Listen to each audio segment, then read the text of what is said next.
Welcome to Big Hearted Indy, where we empower men in Indianapolis to forge deep connections and form impactful lives through authentic friendships and service. Join us as we explore personal growth, community leadership, and the transformative power of living out our faith in action.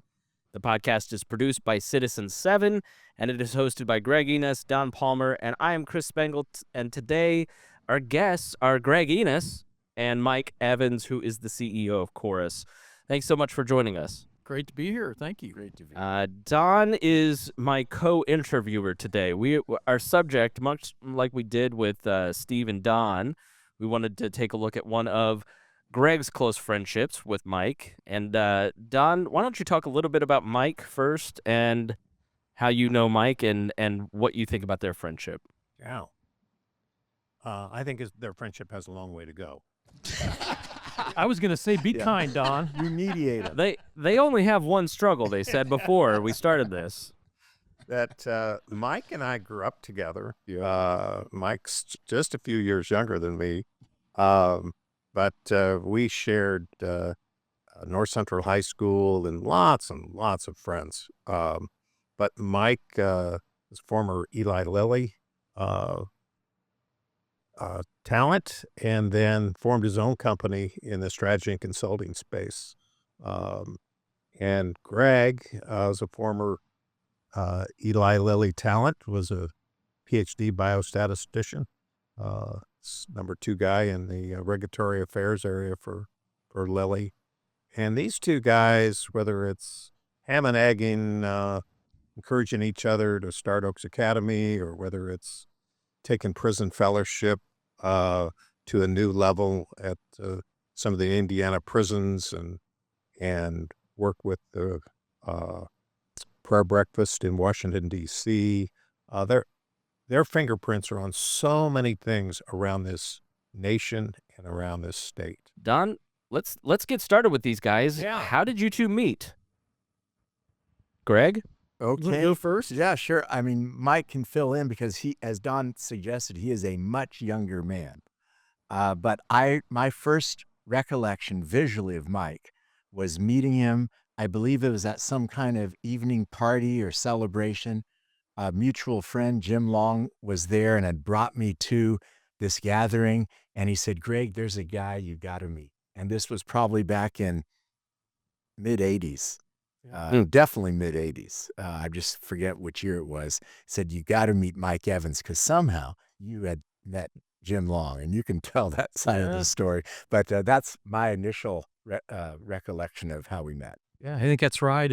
And I had met Jim actually at Eli Lilly and Company.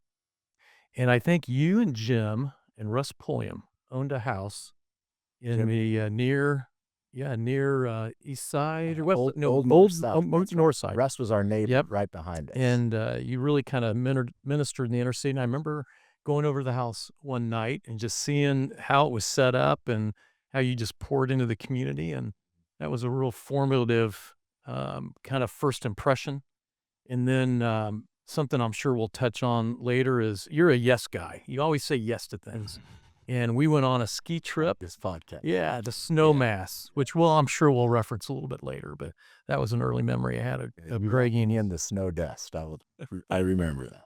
So it does seem like that a lot of friendships are based upon kind of common joys, common hobbies, things that you enjoy doing regardless of whether someone else was there or not. What do you think were the activities or the passions? Everyone meets lots of different people. Why was there chemistry between the two of you?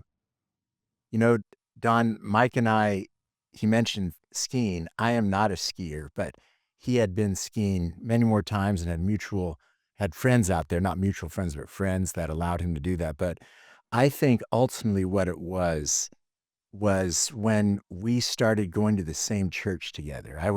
I married Kim. Kim and I were married at East 91st Street Christian Church, and Mike can tell that side of the story. But I saw his family, his young boys. I knew him going at Post Lilly with the Dodson Group and then into Chorus.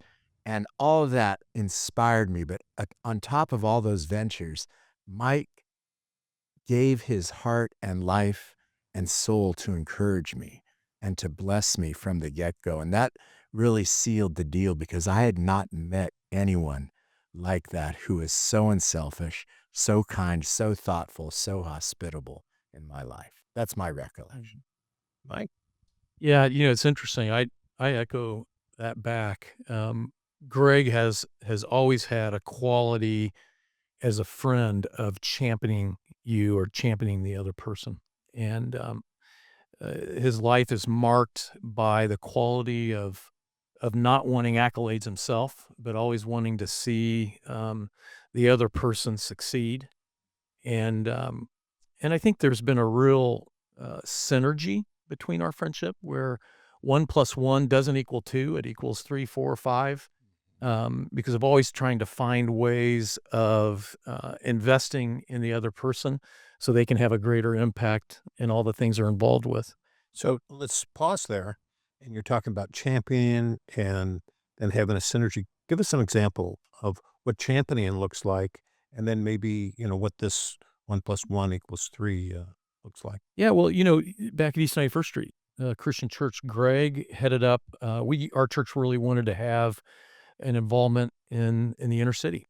And instead of just marching down to the inner city, acting like we know what's going on, really realizing that we don't, and we need others who live in that environment to really say how we can get involved.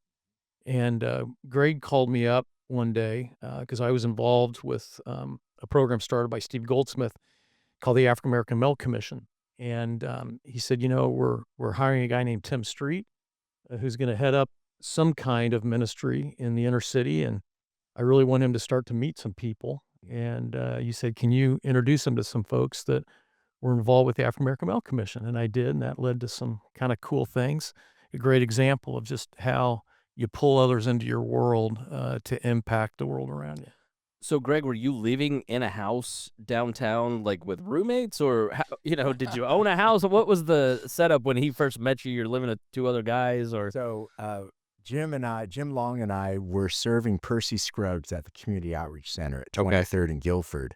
And Russ Pulliam had enrolled Jim in serving there. And Jim and I had this vision to actually live down near where the boys that we were mentoring lived. Not only to provide them jobs as sweat equity into our old home that we were seeking to restore, but also to give us proximity to them so that we could live with them and be with them as much as possible. And so with that, we had this big house, two owners. Jim and I owned it 50-50, and we invited others in with this quid. We said, we will give you below market rate to live with us if you serve with us at the Community Outreach Center. And we had a number of people come through. I think we had about 15 guys over the 3.5, almost 4 years I was there actually live with us for an extended period of time. And anyone from a medical student at the local IU med school to blue-collar workers. Our couch was often available for people just flopping there off the street, literally sometimes. We had one guy I remember who just came in off the street and was struggling with alcohol and lived on our couch for a while. But that's really what we had, and then that's the house that Mike visited, and that led to a number of other relationships and institutions that we were able to found there. But Gyra Sports is what Mike is referring to, under the auspices of East 91st Street Christian Church. And I was asked to sort of help lead that initiative because they knew of my life and heart for inner city Indianapolis. So, Greg, as you look at things, how would you respond to how Mike helps champion you? And what do you see as the synergies that maybe in your work with Oaks or some other ministry that you feel like Mike's been additive to? Well, I'll just piggyback on what Mike said and what I already said. Mike has always put me above his needs. He has blessed me and my family, thoughtful, whether it be a little gift or a little happy birthday wish, or taking my kids under his wing as a mentor, or loving my family as far as who we are as the Enas family. He has brought me into his world, and not only his family, but now I'm the vice chair of his board at Chorus, and That's been a thrilling experience. He has brought me in, and he has done things for me beyond the call of duty. I remember, Mike, actually, correct me if I'm wrong here, but you hired some kind of limousine for me one day. Good memory. Yeah, and I don't think I'd been in a limousine before, but out of the blue, you went above the call of duty to make my day so special that way. And that's just one bookend for 100 different ways that Mike has made my life special. Well, I got to chime in on that one because that was actually for your wedding anniversary. And I got a conference call. This is back when I think conference call may have just been invented. Which kind of dates myself a little Did you bit. invite them? I got your boys, all three of your boys were on a call with me, and we were strategizing how we can put together a special evening for you and your bride for your anniversary. And so the limousine was part of that, and I think we had a chef come to your house and took right. dinner, and That's right. I think you had the men serving. So Where did that, let's jump back to your childhood or development, Mike. Where did that spirit of hospitality and generosity develop within you? yeah, boy, great question. I'd have to tie that back to both my parents. Both my mother and father were incredible givers to others, and not only looking within the family, but always looking outside how they could serve other people. And my mother was the daughter of 2 Romanian immigrants, and cooking was super important. So she always had food for us, which is probably exemplary of an expanding waistline. And my late father passed away about 20 years ago, just always invested in others, and especially in next generation folks. He was relentless in wanting to see kids advanced and always had a heart for service. Don? We all have golf friends and, pickleball friends, but that, sometimes a deeper friendship is where you're carrying each other's burdens. And I'm interested to know how you've supported each other during some of the lower points of your life. Well, I'd like to take a stab at that first. First of all, I have to say that Mike and I not only have been friends as men and as brothers, but our wives have been friends, and we have been together in that life group now for well over 20 years, 25 years. And that has solidified our own personal relationship to have our wives and 3 other couples involved in a almost covenantal kind of relationship, sharing death, sharing life, sharing marriage together. So, Don, to your question, that level of friendship between couples and between kids, but mostly between couples, has enhanced our vulnerability with each other. We are able in both arenas, both as individuals and as couples, to share the deepest, darkest moments with each other. So in my family situation with a number of different health issues with members of my family, Mike and Sherry have just been sounding boards, prayer warriors. How can we really help? Not just, hey, can I help, as a perfunctory kind of thing with a smile, but really coming alongside and helping us. So I just can't say enough about that depth of friendship. I'd echo that. I think when you're able to walk through life kind of in totality, with spouses, with kids, life experiences, church, going through your faith and family and friends and just exploring all aspects of life and being able to go through the ups and downs and together, and you've got that longevity, that has spanned almost 4 decades. That takes it to a whole new level. Yeah. So this whole life group concept, we sometimes hear about Bible studies or small groups. I'm somebody listening to this, and I'd like to have maybe more intentional relationships with some couples. How would I start that, or what were the key elements, and not to overthink it? And let me ask a clarifying Yeah. question.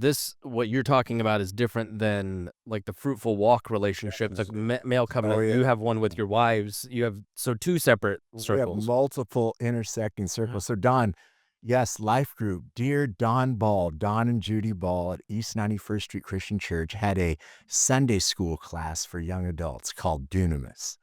And we and these other couples connected there. And it's within that class that we started to get to know one another, showing up every Sunday, being with each other. And then I forget how it actually forged, but we just had already loved each other and done things together, had fun together, right? That's the operative word, fun, that we just said, hey, let's start meeting regularly together as a group. And so that's What was that rhythm of meeting together? What did you do? Did you just go over to each other's house? Did you go out and do activities? Like, at what pace?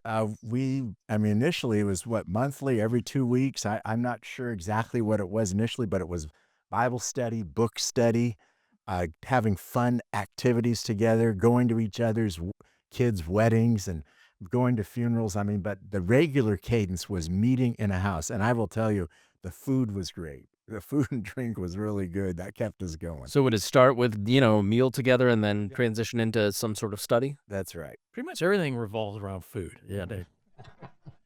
We resemble that comment. We need to start catering these. It is true. I think it started around Bible study, which is obviously something that we all share in common. But then it went beyond that, just in doing life together. And I think when we talk about fruitful walk, that'll be a common theme as well. A lot of times we feel like we've got to have all this organization and structure, and it's helpful to have some structure to provide a framework. But just being able to experience life together, the ups and the downs, I have found to be really rich. And that's when you really start to get to know people at a new level. And then your acts of service, which I think motivates all of us here, becomes such a central part of that, but it comes out of those relationships. So, if I may, to his question about sharing each other's burdens, I think a lot of times people are not willing to call and say, I need help, especially men. Maybe somebody will trip upon the information and give you a call, but Greg, if you had something happen in your life, would you intentionally call and say, X, Y, Z, and just happened, I need to meet with you? Or, when those burdens come up, what does that conversation look like? We share prayer requests and burdens amongst the group. So yes, back when there was only phone, we would pick up the phone, but with email, with text, with all of that, we use all those venues in person when we're getting together to share. And we probe, we ask how each other's doing, and we don't expect a BS smile. We expect, a real answer about what's going on. And then we actively track our prayer request and sharing with each other. I remember. Maybe if we could switch gears. I want to share one more story on that, though, because I tie back to just the value Greg's had in my relationship. I remember early on in my marriage, after we had kids, life was just filled with all sorts of activity, building a business. My father had been running for public office, just trying to serve my wife, my kids. And I remember being so depleted one day. I called Greg, and Greg had a busy life. As Don already mentioned, he was a top executive at Lilly and just had so much demands on his time. But one thing about Greg is when I call him, if I've got something I need to talk to him about, he'll drop everything else and really focus on that. And I remember going over, and we spent, I would say it was almost 3-hour lunch. Now, he did not do that. John Licklider, he did not do that on the clock. I just have to know that. He always made up the time. I want to know that. But I remember saying, hey, I need to pour my heart out to you and just talk to you about things that are going on in my life. And I said, I want you to preach back to me. I'm going to tell you these things. I just want you to talk. And so I'm taking notes. I probably had 5 or 6 pages of notes. And then at the end of lunch, as busy as he was, I said, I hate to ask this, but could you take my notes and just try to write some scripture that I could kind of meditate on? And I said, take a couple weeks. In less than 24 hours, I had all 5 or 6 pages back with scripture. And I tell you, I point back in my mind to that moment so many times, and how that not only made a difference in my life, but really symbolized the depth of our friendship. Thank you. So it seems like the world's moving faster and faster, and they say people getting out of college now will have 10 or 11 different jobs. Mm-hmm. This is different than our generation. So you left Lilly and took the leap of going out on your own to start a strategy and consulting business. Tell us about take us back to that time. What was that like? Um, how did you garner up the courage to do it? Um, Tell us a little about Yeah. that. No, thank you. Well, one is, Don, to pull you into this for a little bit. You and I share a common mentor in the late Dr. Bill Haberly, who was, when he passed away, all the media kind of referenced as the father of entrepreneurship in the state of Indiana. And Dr. Haberly really implanted in my mind and life experiences early on in college the idea of entrepreneurism or entrepreneurism. And I was fortunate after I left Lilly to join three of my best friends at the time, Jim Dodson and Jay Gachet and Tom Jackson, to form a company and learn so much from those guys. And we still stay in relationship even today. Sold my interest in the company in '96 and then started Chorus in '97. And if I hadn't had both, the formative experience of Eli Lilly and Company and having worked with General Motors, but also what I learned working with three young colleagues building a business together, probably wouldn't have been able to do what I was able to do, and wouldn't have had kind of the vision in my head if Dr. Haberly hadn't planted that seed of entrepreneurism. So I think all those different life experiences, it's interesting how God kind of blends all that together to enable you to do things maybe that you otherwise would never have imagined doing. So seeking a mentor or having someone who has advised other people in these kind of transitions was was critical to your journey. I really think it is. Obviously in our line of work, we think executive coaching is important and professional development is important and getting others an opportunity, maybe who doesn't have a dog in the hunt to help you strategically work through things. But there's something about mentorship where there's not a quid pro quo, there's not any kind of expectation back. You just want to pour into someone else's life and learn from them, maybe at a different season of life. I mean, I've had mentors that are much, much older than me, like a Dr. Haberly, but I've also had reverse mentors, even in my business. A few years ago, hired a young man and young woman under the age of 25 to be able to mentor me cross generationally. And that really also had an impact in my life. Mhm. So seeking both reverse mentor, have the humility to say, "Hey, there's some younger people that got some things figured out or have a different filter," but then also, maybe, people that are older as well. Exactly. It probably started with the feedback from my kids that, "Dad, you don't know how to dress in a professional environment. You really need to be a little bit more laid back." So you've been involved a lot with, um, coaching executives, assessing talent, helping people develop leadership development plans. As you look at that 30-some year career in that, are there a couple, key takeaways or maybe blind spots that as people are listening to this to say, if you really want to get better or you want to uh, make a better contribution in your vocation, but what would you say? Well, that's a good question too, Don. It's interesting.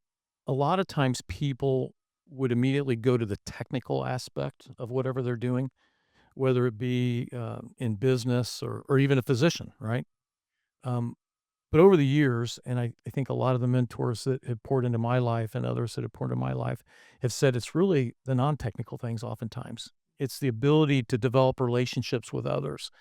It's the ability and the prioritization of having relentless trust with someone else, being able to be vulnerable and not knowing it all.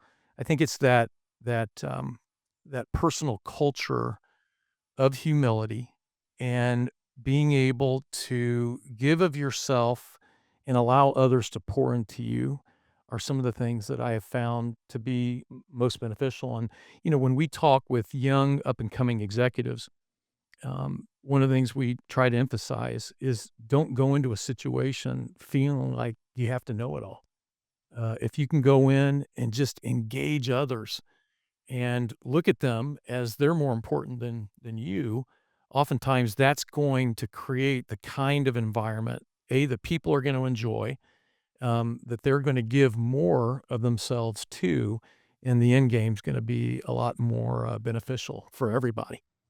So, Greg, you're a PhD biostatistician. You're up to your eyeballs in work and getting drugs approved through the federal government. Legal ones. And then somehow the finest educational, faith-based school starts, and you are at the forefront of that. Take us back to how in the world I have a hard time finding a couple hours for service every week. How did you find time? How did you balance the demands of your career with your passion and your interest in starting the Oaks Academy? First of all, I have to admit I've made many mistakes along the way. And because my family is the most important relational body that I dwell and live my life in, I believe many times, especially with my wife, that my activities outside of my family have taken my attention and taken my time away from her, time that was justifiably desired and wanted.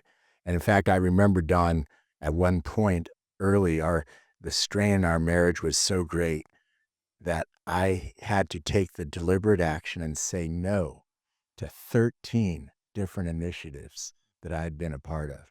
And I will say along the way, Mike and our friendship and our life group and others, were supporting me in that. But here as I sit and answer that question, Don, it's been a hard journey for me with my attention deficit disorder, the way I'm easily distracted. So with that, it goes back to how I really view how we were made to live life. And that is first with your family. We all have parents. So even those that are unmarried, guys that are listening that are not married, they were in a family if they don't have a family now, and making sure those relationships are as good as you can create and as good as you can mold and cultivate them. And then it's out of the family that I've been able to do these things, first and foremost at Lilly for almost 30 years and then beyond. But not doing it independent of my family, but always having my family as the lens and the energizer that will catapult me into these other things. Being frank with my wife about the Oaks Academy, about why this lawyer is showing up at our doorstep at 6 a.m. in the morning, because she's involved. And so having to learn to be honest and open, and it's through my family and then through my church. Like Mike and I mentioned the East 91st Street Foundation for Gyra Sports, but it was through that. So it's not independent, 1+1+1, keep adding these things. And when I said no to 13, that's what I'd been doing. But what I've learned now is that it's more like concentric circles where you and your family are at the middle, at the center, and then the overflow of that is into your community of faith, into your city, the institutions that you're involved with, and then beyond. So I hope that sort of describes pictorially how I've been able to do a lot. I will say too, finally, Don, that in my wife's life, she has, had a lot of physical pain and has not been able to do as much as we want to together. And I will say that death of various dreams has led to doors opening to new dreams and vista along our path. Wow, that's saying a lot. So you talked about trying to integrate family into service or into that lens of looking at things.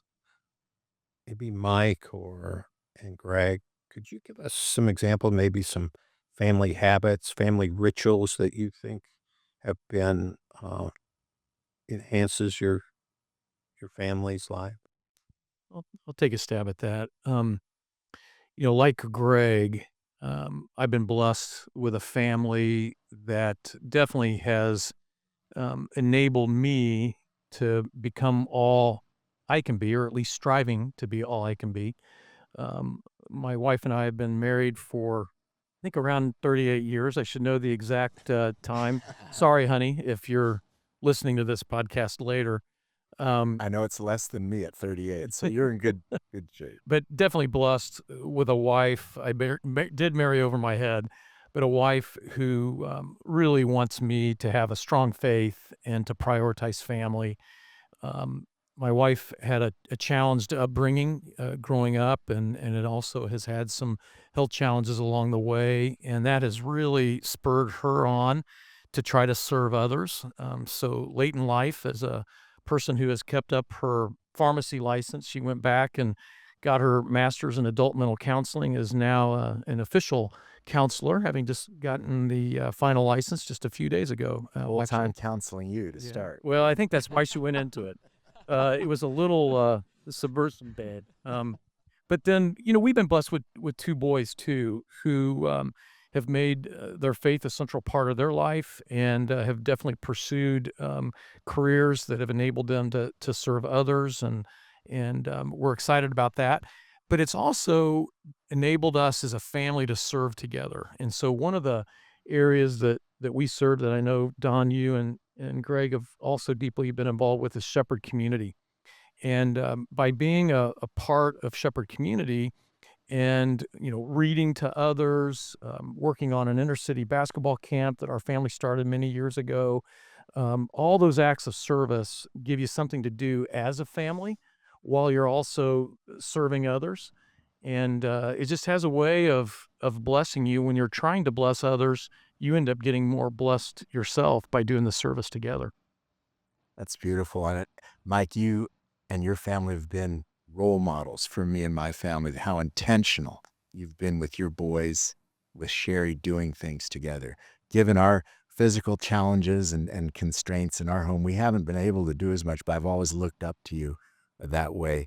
And I know my boys and Kim likewise have done that. So with me and my family, I early on, my boys will give me grief for some of the things I tried to do with them that they thought were so hokey, or things that they don't want to, really remember because they were fun, but they were really hokey. I'm sort of a hokey kind of guy. Give us an example of that.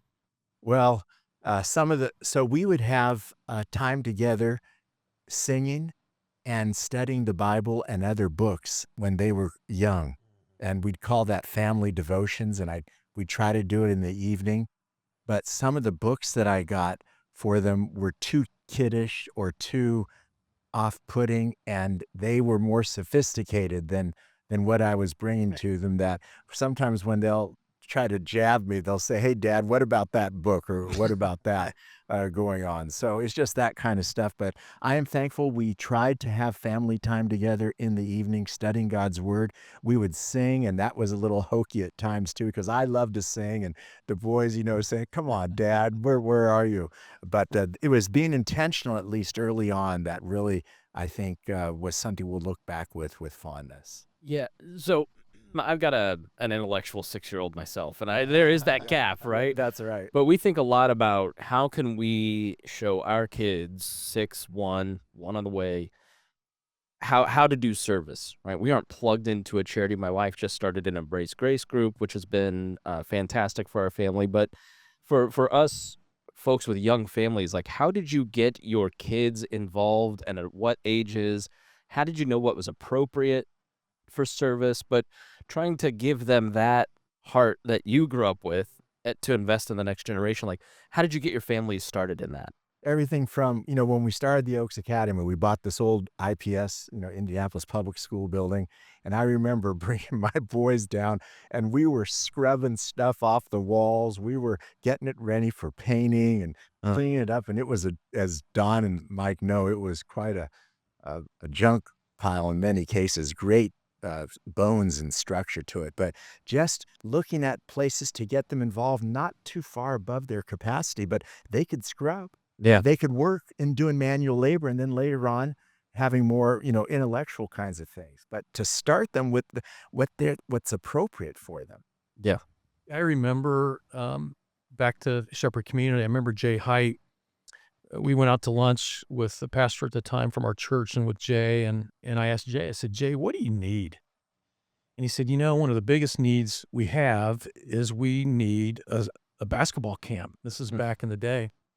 And so I contacted Ray Tolbert, who is a friend of mine, former star at IU and played professional basketball, and said, hey, will you lead a camp if we can kind of start all the other stuff around it? And he said, absolutely.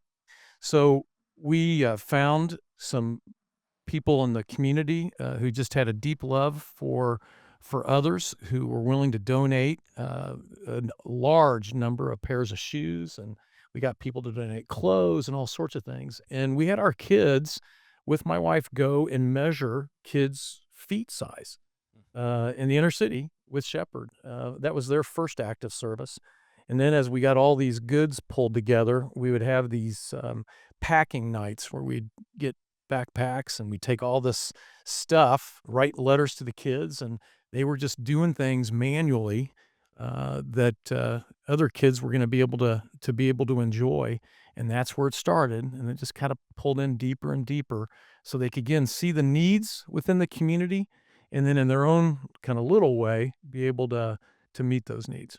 And later, as the boys got older, like you pulled my son Doug in as the first high school intern into your company. You pulled my son Chris as the first college intern in your company. So it goes both ways. As you grow, you get to know one another, and you can start to develop intergenerational friendships, which I found so powerful. So maybe I don't have quite as deep or as broad of authentic friendships, a friendship as you. And I'm listening to this. What advice would you give to somebody that says, hey, I'm starting at a pretty low level. What advice would you give them if they came to you and said, hey, long term, that's what I'd like to do? My first thing is I would start small. I think sometimes we have these grandiose thoughts that it's got to be really big before we even start doing something. And I think starting small is key. So even one friendship, one relationship, trying to keep your eyes open of what are some needs around you, or someone maybe who needs to be befriended. And can I just extend myself and, have a cup of coffee with them, or in my case, a Diet Coke from McDonald's, and just sit and just kind of talk about life. I think one of the things that has been really enriching for me, and I think it was probably implanted in me at a young age, is just keep your eyes open and look around for the needs of others. And I don't want that to sound like over braggadocious, oh, how great I am, because it's not. It's really just being aware.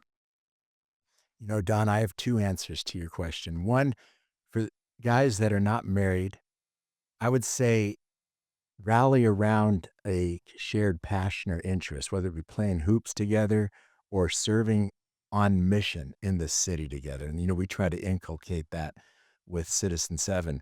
For those that are married, and this is where Mike and I have been able to take our friendship, I think, to another level, is that my wife adores Mike Evans, and I adore Sherry. I mean, we have developed such close relationships. So for married individuals, I would say include your spouse in developing that little small friendship and see where it goes, as the Evans and Enases did in the Dunamis class. And that bond as couples really has led to a lot of what we're talking about here. In service. I'm going to underscore service too. And, Right. and I think the more we can serve others, and again, just serving in simple ways, those start to build on each other. So we've talked a lot about friendship. We've talked about service. Sometimes it's like, you know what? I feel like I got a to-do list that never ends. Burnout, whether we're in not-for-profit or we're in a for-profit, corporate or small business, what advice would you give to keep fresh, to be rejuvenated? What gives you joy, or what would you recommend to folk so that they can avoid that peril of being burnt out? Yeah, it's interesting. I learned a lot from a guy that's been in my life for a number of years named Jay Gachet, who I know both of you know well. Jay was in my wedding, and we worked together at my former company and worked together again at Chorus. And one of the things that he really influenced me on was the importance of focusing on always making a difference. And even though we'd be so busy with work or other life challenges, he always said, "Hey, we always have time to serve." And I think the two of you exemplify that in your own lives as well. And I think by trying to make a difference, even when life is crazy, it tends to take the attention off ourselves and our life's challenges, and it just makes life work a lot better.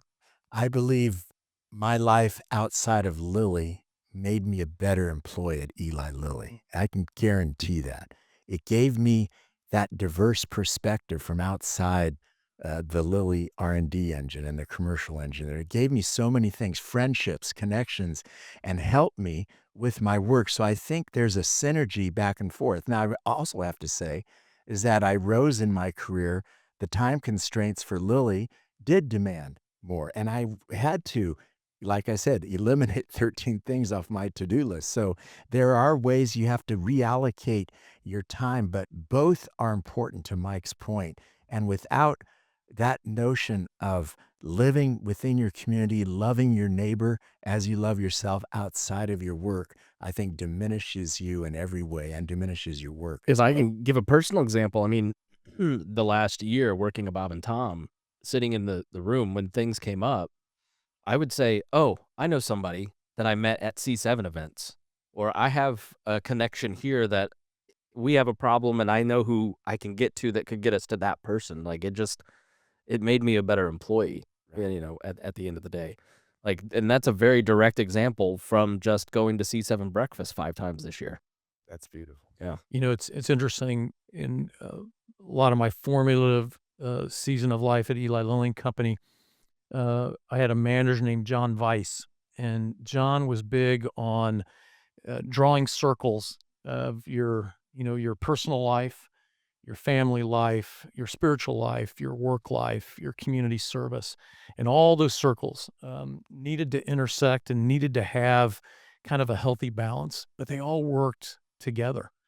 And, I was raised in a family where work was lifted up. It was important to work hard and to enjoy what you did. And I think sometimes people can look at that and almost see that as a negative.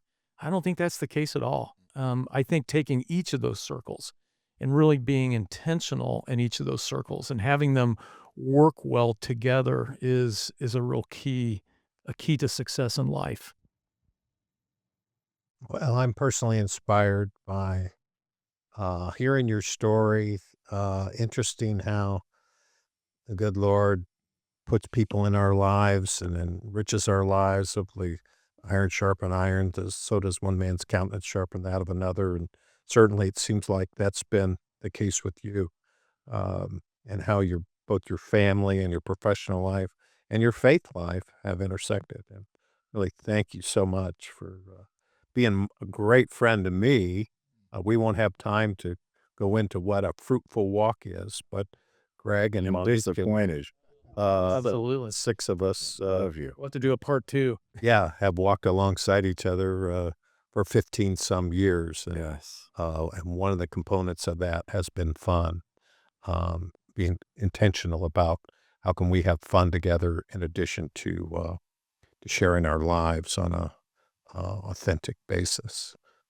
So maybe, Chris, you think it's time to open it up for questions? Well, if you have any questions, please leave us a question in the chat. If you're watching live on Zoom, Alex, Chris, Ethan, please get in the chat there and leave us a question.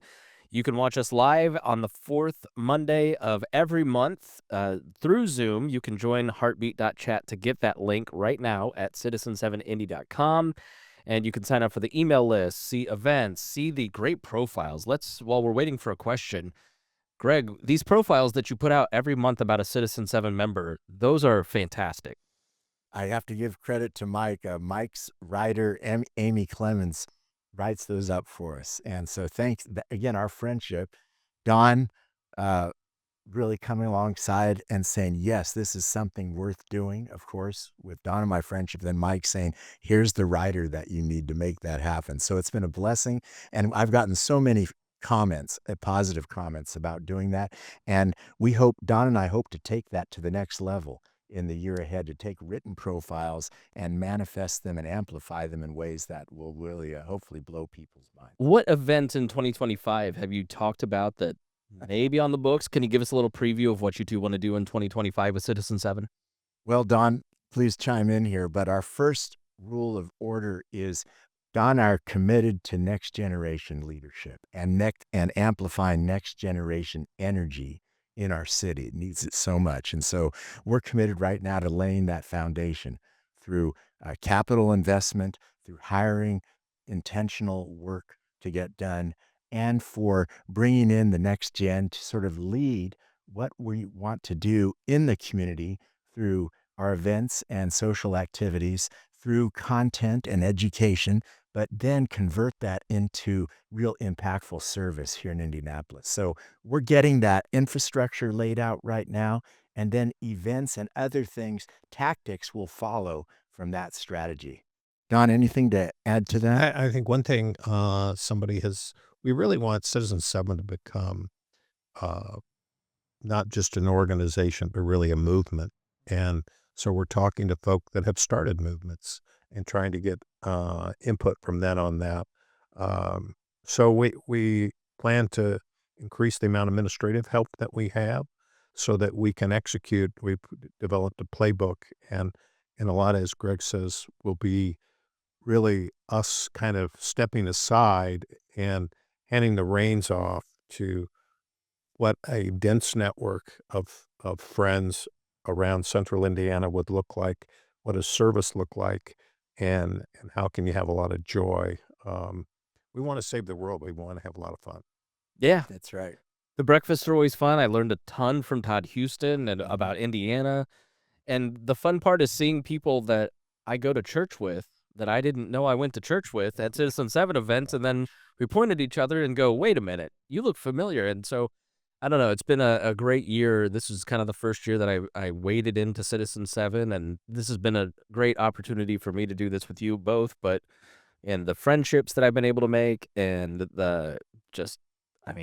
all of it has been fantastic. So love what you guys are doing. I know all of you watching also love what they're doing. So please take these podcasts, share it. When there's an event coming up, share it with your network. Taking not only the podcast, but the website, citizen7indy.com. That's the number 7.